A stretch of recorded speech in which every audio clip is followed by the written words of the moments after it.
नमस्कार, मैं हूं आपके साथ कनिका अरोड़ा और आप देख रहे हैं एफएम न्यूज बुलेटिन की शुरुआत करेंगे इस वक्त की बड़ी खबरों के साथ। प्रदेश बेसिक एजुकेशन विभाग की तबादला नीति जारी हो गई है। प्रमुख सचिव बेसिक शिक्षा दीपक कुमार की ओर से जारी शासनादेश के मुताबिक अब बेसिक शिक्षा परिषद के प्राथमिक और साथ ही उच्च प्राथमिक विद्यालयों के शिक्षकों के स्थानांतरण की कार्रवाई ग्रामीण क्षेत्र से ग्रामीण और नगर से नगर स्वर्ग में ही होगी। इसके साथ ही इसके अलावा किसी भी आवश्यकता वाले स्कूल में शिक्षकों का स्थानांतरण या समायोजन नहीं हो सकेगा। तो बेसिक शिक्षा विभाग की पॉलिसी जो है वो जारी कर दी गई है। अब नियमों से ही शिक्षकों के ट्रांसफर जो है वो किए जाएंगे।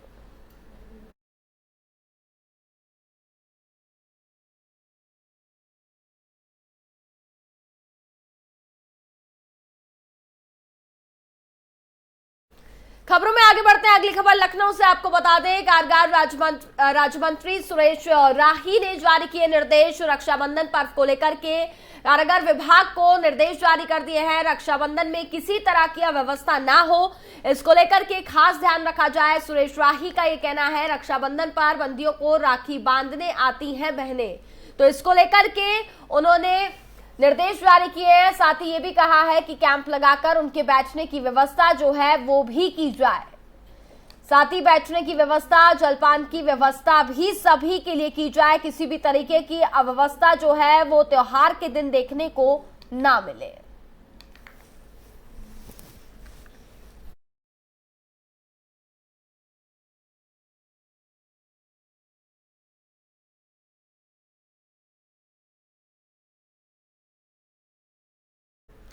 अखिलेश यादव ने सुभाषपा के राष्ट्रीय अध्यक्ष ओम प्रकाश राजभर पर जमकर निशाना साधा। उन्होंने तंज कसते हुए कहा कि राजभर को ईडी से खतरा हो सकता है, जल्दी ही वो भाजपा में शामिल होंगे।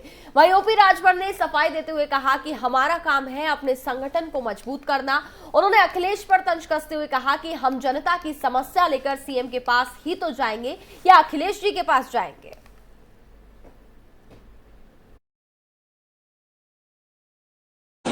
एसी क्या है, मैं 22 साल राजनीति हो गई मुझे, और 22 साल में आप सब जानते होंगे कि किसके इशारे पे उठा रहे होंगे। मुझे तो लगता है कि उनके अंदर आत्मा किसी और दल की आ गई है, और गांव देहात में झाड़ फूक होती है ना, उन्हें झड़वाना फुकवाना पड़ेगा और तभी ठीक होंगे, उससे पहले ठीक नहीं होने वाले। की सुरक्षा उनको क्यों मिली है? ये इसलिए मिली कि जो बीजेपी को खुश करेगा उसे सुरक्षा मिलेगी। बीजेपी को जो खुश रखेगा वो स्वतंत्र और आजाद घूमेगा।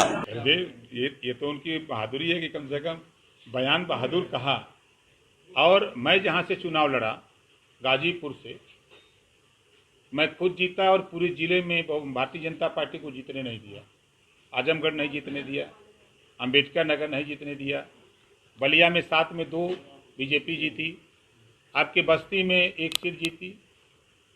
तो हम तो जहां से लड़े उस जिलों को जितवा लिए और जगह जितवा लिए, और तो जहां से लड़े वो हार गए और सबको हरवा दिए। राजनीति में चर्चा और है कि ओपी राजभर का कहीं तीर कहीं निशाना होता है। वो भले न्योता दे रहे हैं कि मैं बसपा में जाऊंगा, लेकिन कहीं ना कहीं उनका झुकान भारतीय जनता पार्टी की तरफ है। इस पर क्या कहेंगे? नहीं, ऐसा कुछ नहीं है। देखिए, हमारा काम है, हम अपनी पार्टी के संगठन को मजबूत करते हैं। ताकत रहेगी तो जिसको जरूरत होगी वो समझौता करेगा। आए दिन देखा जाता है कि आप ब्रजेश पाठक जी के साथ हो, चाहे केशव प्रसाद मौर्य जी के साथ हो, आप मिलते जुलते रहते हैं। हम तो बराबर जैसे उत्तर प्रदेश के मुख्यमंत्री योगी जी हैं, तो 25 करोड़ आबादी के ना मुख्यमंत्री हैं, खाली भाजपा के मुख्यमंत्री हैं।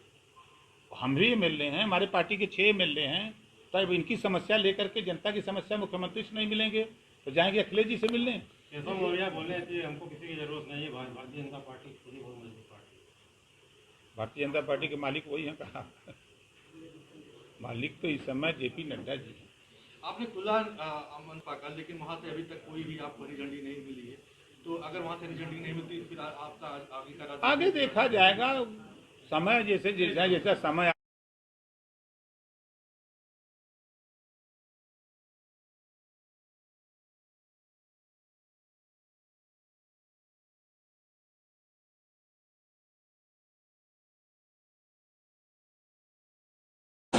एसी क्या है, मैं 22 साल राजनीति हो गई मुझे, और 22 साल में आप सब जानते होंगे कि किसके इशारे पे उठा रहे होंगे। मुझे तो लगता है कि उनके अंदर आत्मा किसी और दल की आ गई है।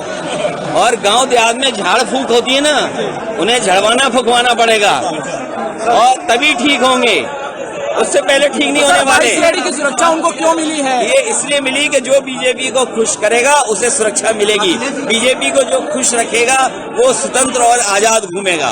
ये तो उनकी बहादुरी है कि कम से कम बयान बहादुर कहा। और मैं जहां से चुनाव लड़ा गाजीपुर से, मैं खुद जीता और